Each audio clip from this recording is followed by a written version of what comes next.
Welcome to प्रतिज्ञा classes digital platform. जैसा कि आपको पता है कि एम्स बीएससी नर्सिंग और पैरामेडिकल में जो 10 जीके के सवाल पूछे जाते हैं आपसे स्टैटिक जीके के, उनके बारे में रोज़ एक सीरीज़ चल रही है। तो आज हमारा तीसरा दिन है और आज की सीरीज़ में जो आपके नए दोस्त क्वेश्चन मैं आपके लिए लेके आया हूँ वो इस प्रकार है, ध्यान दें। सबसे पहला सवाल आपके सामने जो लिखा है, रावत भाटा परमाणु संयंत्र निम्नलिखित में से किस राज्य में स्थित है? रावत भाटा nuclear plant is located in which of the following state? Rajasthan के चित्तौड़गढ़ जिले में ये स्थित है। इस न्यूक्लियर प्लांट की स्थापना जो है बेटा 1975 में की जाती है। किसकी सहायता से की जाएगी? कनाडा की सहायता से इसकी स्थापना की जाती है। और ये पूरे भारत का एकमात्र ऐसा न्यूक्लियर प्लांट है जो D2O भारी पानी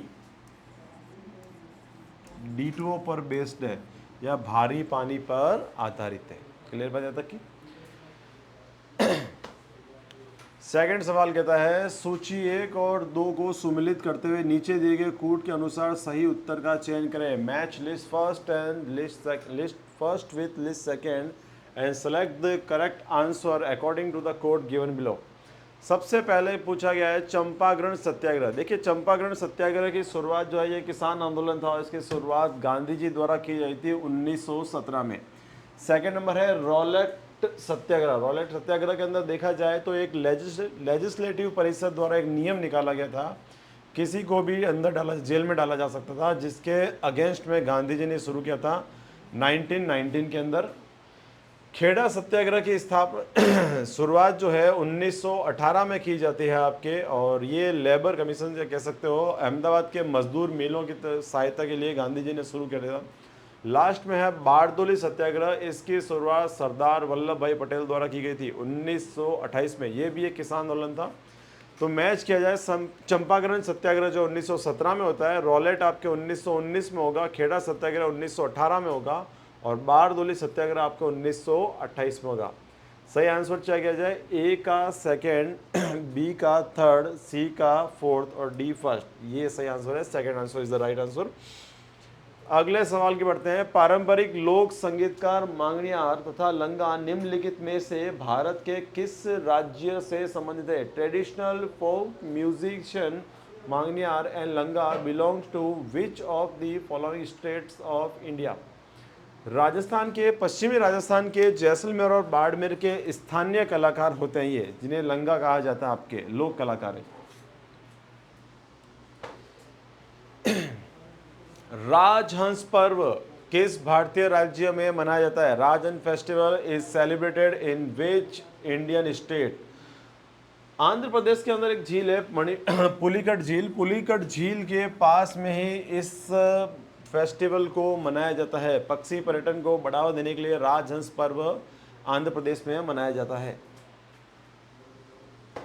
अगला सवाल आपके सामने है, कौन सा राज्य म्यांमार के साथ अपनी सीमा साझा नहीं करता? Which state does not share its border with Myanmar?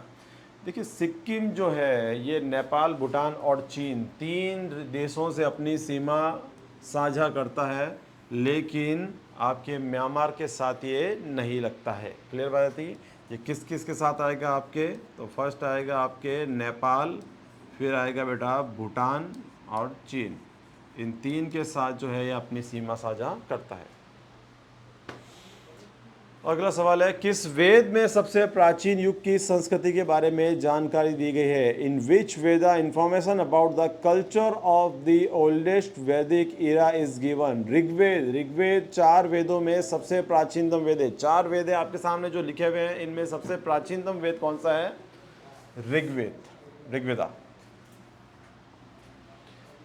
बढ़ते हैं अगले सवाल की तरफ। निम्नलिखित में से कौन सी फसल खरीफ फसलों का उदाहरण है? Which of the following crops is example of kharif crops?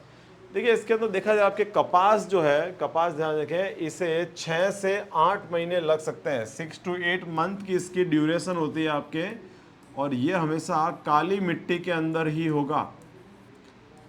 तो काली मिट्टी के क्षेत्र के अंदर जो लावा निर्मित मिट्टी होती है, इसमें कपास होता है आपके। और ये किस प्रकार की फसल है? खरीफ। 3 प्रकार की फसलें होती है, रबी, खरीफ और जायद। इसमें आपसे खरीफ का उदाहरण पूछा है या खरीफ का एग्जाम्पल, ये कौन सा है? कपास।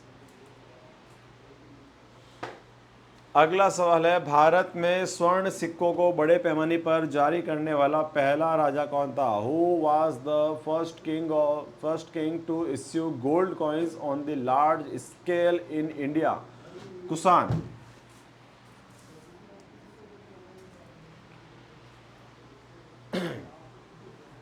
ई पाठशाला ऐप किससे संबंधित है? देखिए, ई पाठशाला ऐप जो है CIET और NCERT, CIET प्लस NCERT इनके द्वारा चलाया गया ऐप है, जिसे संचालित किसके द्वारा किया जाता है? शिक्षा मंत्रालय, मिनिस्ट्री ऑफ एजुकेशन, इसके द्वारा संचालित किया जाता है। ये किससे संबंधित है? तो ऑनलाइन जो पुस्तकें मिलती है, आपको बुक्स मिलती है, उससे संबंधित है ये। और बढ़ते हैं आज के अंतिम सवाल की ओर। ये है, आपके निम्नलिखित में से कौन सा देश सार्क का सदस्य नहीं है? Which of the following countries is not a member of SAARC? SAARC क्या है? देखिए, साउथ एशियन कंट्रीज का एक ग्रुप है, जिसके अंदर चीन को इंक्लूड नहीं करते हैं। भारत, नेपाल, भूटान, मालदीव, बांग्लादेश, श्रीलंका, इन्हें इंक्लूड किया जाता है। तो इसका सही आंसर क्या है? कौन इसका मेंबर नहीं है? तो China is the not member of SAARC. Clear है? यहाँ आपके आज की क्लास कंप्लीट होती है। लाइक एंड सब्सक्राइब करें। Thank you.